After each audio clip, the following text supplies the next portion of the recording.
Hello everyone. आज हम discuss करने जा रहे हैं ट्रिग्नोमेट्री चैप्टर की कुछ इंपॉर्टेंट सीरीज के बारे में, जो कि जेई पॉइंट ऑफ व्यू से थोड़ा ज्यादा इंपॉर्टेंट है। हालांकि कई बार ये सीरीज बोर्ड एग्जाम में भी पूछी जाती है, बट हम आज डिस्कस करेंगे जो जेई के पॉइंट ऑफ व्यू से ज्यादा इंपॉर्टेंट है।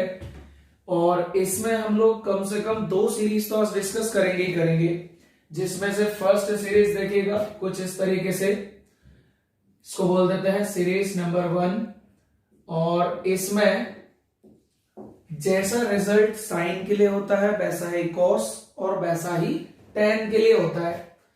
तो रिजल्ट कुछ इस तरीके से है, साइन ए साइन 60 माइनस ए साइन 60 प्लस ए, मतलब इन 3 टर्म्स का प्रोडक्ट। और इन 3 टर्म्स का प्रोडक्ट होता है 3/4 इंटू साइन 3a। हाँ, बस ध्यान ये रखना है कि यहां जो एंगल्स मैंने लिए हैं ये ऐसे ही होना चाहिए। मतलब ऐसे नहीं चलेगा कि 60 माइनस से 60 प्लस से दिख रहा है तो कल को तुम 50 माइनस से 50 प्लस से ले लो। This result is valid for only 60। यहां एंगल ऐसा ही होना चाहिए, 60 माइनस से 60 प्लस से, और ए तो ठीक है कोई भी एंगल हो सकता है। सेम रिजल्ट कॉस के लिए होता है, cos a cos 60 minus a cos 60 plus a, है ना। ये होता है 3/4 cos 3a।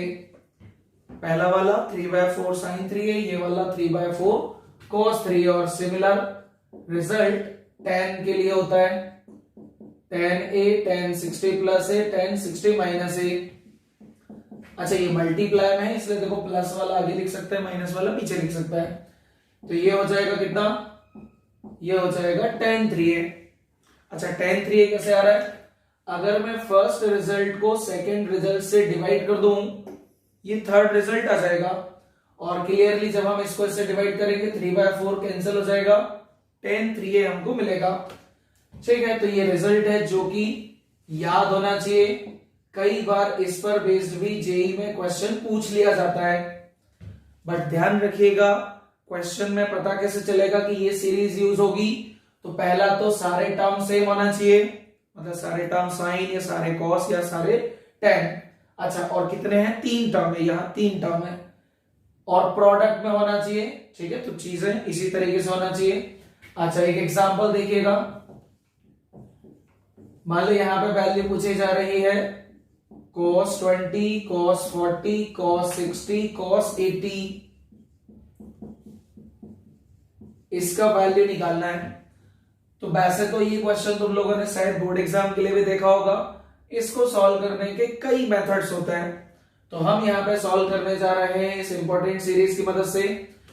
तो इसमें सबसे पहला ऑब्जर्वेशन तो ये है कि हम यहाँ पर एक एंगल है 60 जिस पर वैल्यू जानते हैं। तो cos 60 हो गया 1/2। बाकी के एंगल्स यहाँ पे देख सकते हैं, है cos 20 cos 40 एंड cos 60। तो अब जरा यहां पे चेक करो कि क्या ये सीरीज इसके जैसी बन सकती है। और उसके लिए सबसे पहला ऑब्जर्वेशन होता है एंगल्स। एंगल यहां पे देखा जाए तो 20 40 60 हमको मिल रहा है। अच्छा सॉरी, 60 तो हमने लिख दिया, यहां पे क्या आएगा, cos 60 का वैल्यू रख दिया है तो कौन आएगा, cos 80 आएगा। तो यहां पे देख सकते हैं कि 20 को तो 20 रखेंगे, 40 को लिख सकते हैं 60 माइनस 20, और 80 को लिख सकते हैं 60 प्लस 20। तो चेक करो, अगर ये a है तो ये 60 माइनस है और ये 60 प्लस है। तो that's why it's will be equal to cos 3a। cos 3a मतलब कितना हो गया, a का 3 गुना cos 60 बन गया। अच्छा, रिजल्ट क्या होता है? रिजल्ट होता है 3/4 cos 3a। तो 3/4 cos 3a, cos 3a कितना हो गया, cos 60। तो आंसर कितना बनेगा, cos 60 होता है 1/2, तो आंसर इज 3/16। तो इसका आंसर हमें तुरंत मिल जाएगा, कितना मिल जाएगा, 3/16 मिल जाएगा। ठीक, चलिए एक और रिजल्ट निकालते हैं, मतलब एक और क्वेश्चन ट्राई करते हैं।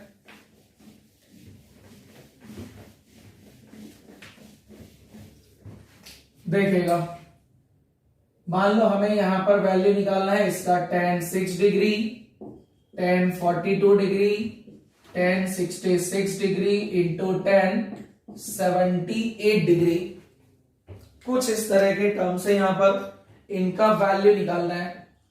तो चलो अभी मान लेता हूं वैल्यू ई के बराबर है, ताकि हमें ये एक्सप्रेशन बार बार ना लिखना पड़े। हाँ भाई, तो सबसे पहला ऑब्जर्वेशन अगेन एंगल्स का होता है।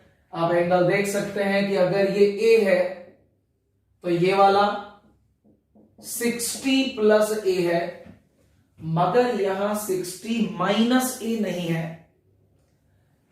ए है 60 प्लस ए है, मगर 60 माइनस ए नहीं है। तो यहां पे क्या करें,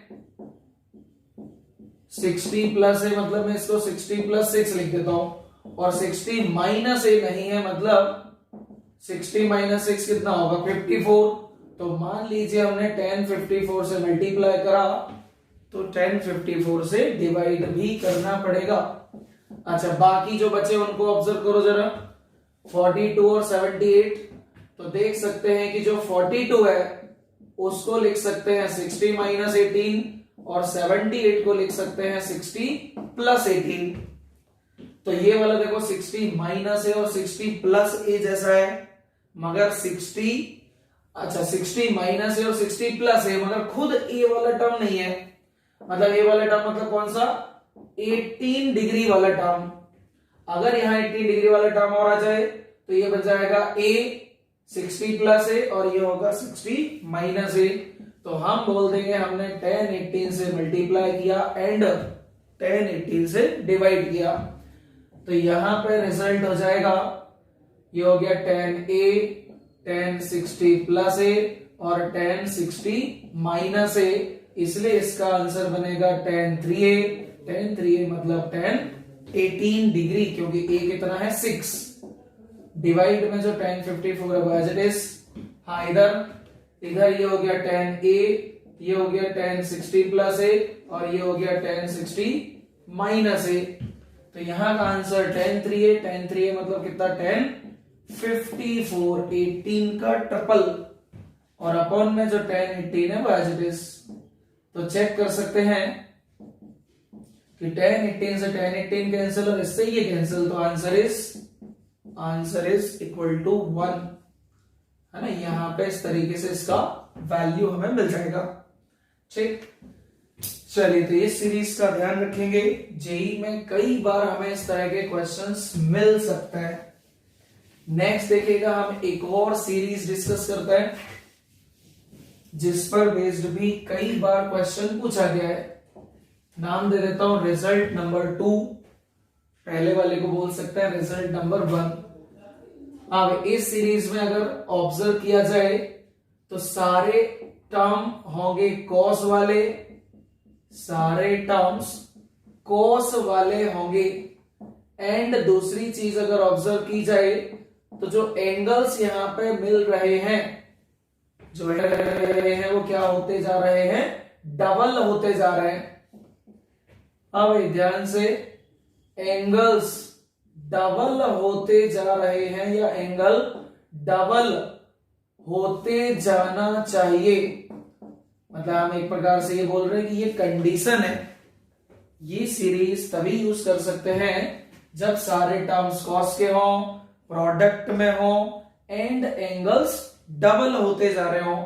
तो जो इसका आंसर होगा, अच्छा, और मान लीजिए हमने ऐसे कितने टर्म्स ले रखे हैं, इस तरह के n टर्म्स ले रखे हैं। तो अगर n टर्म्स है तो यहां पे इसका जो आंसर होगा वो आएगा साइन, और देखना कुछ लैंग्वेज में लिख रहा हूं, साइन के अंदर लास्ट एंगल का डबल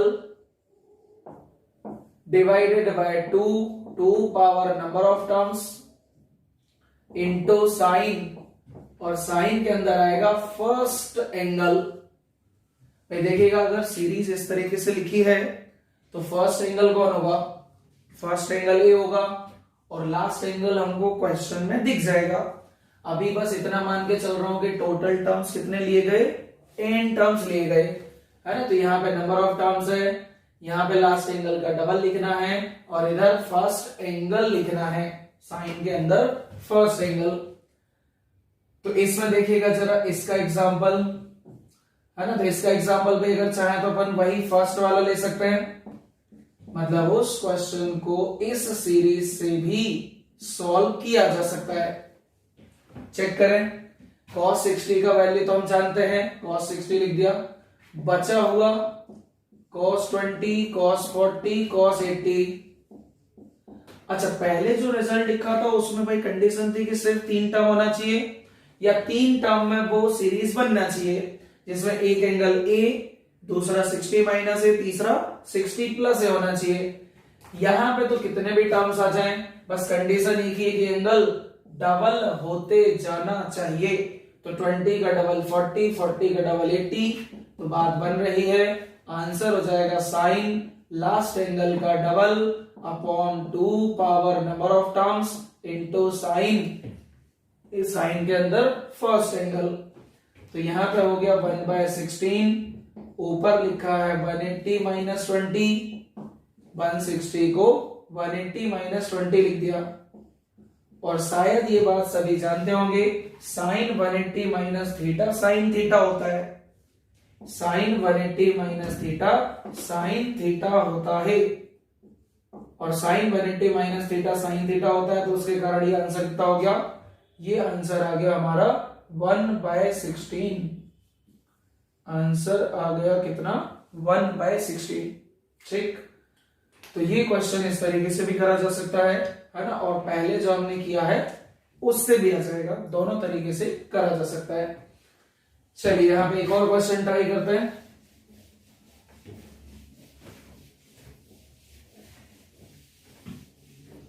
देखिएगा, क्वेश्चन इज 2 cos क्यूब π/7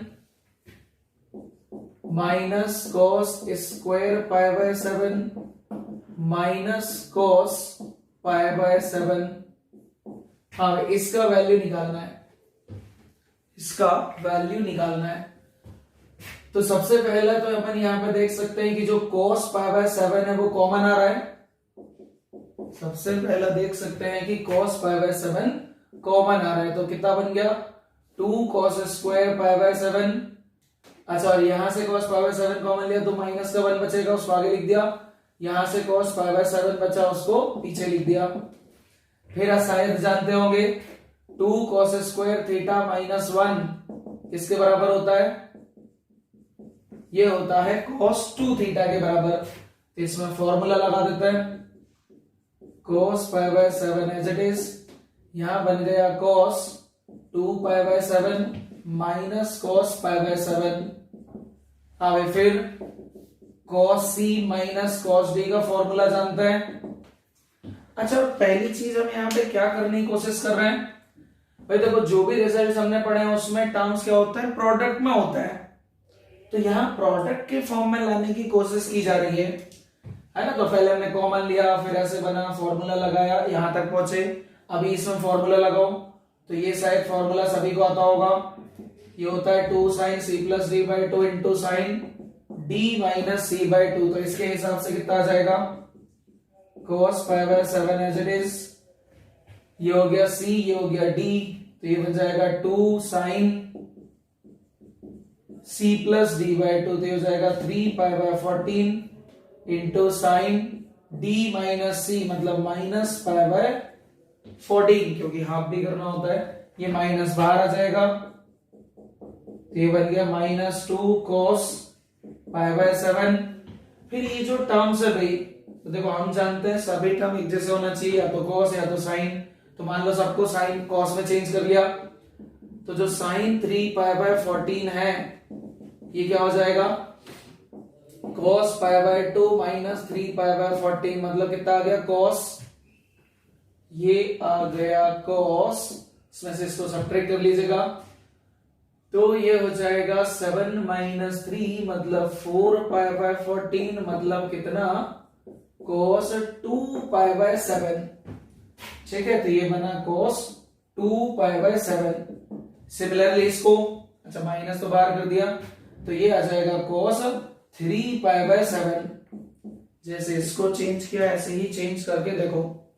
अब यहां पे अगर ऑब्जर्व किया जाए तो देखो इसका डबल ये हो रहा है, इसका डबल देखो इसका डबल मिला मगर इसका डबल अभी नहीं मिल रहा है, तो हम जानते हैं भाई इसका डबल कितना होता 4π/7, लेकिन अगर ये 4π/7 हो जाए तो बात बन जाएगी।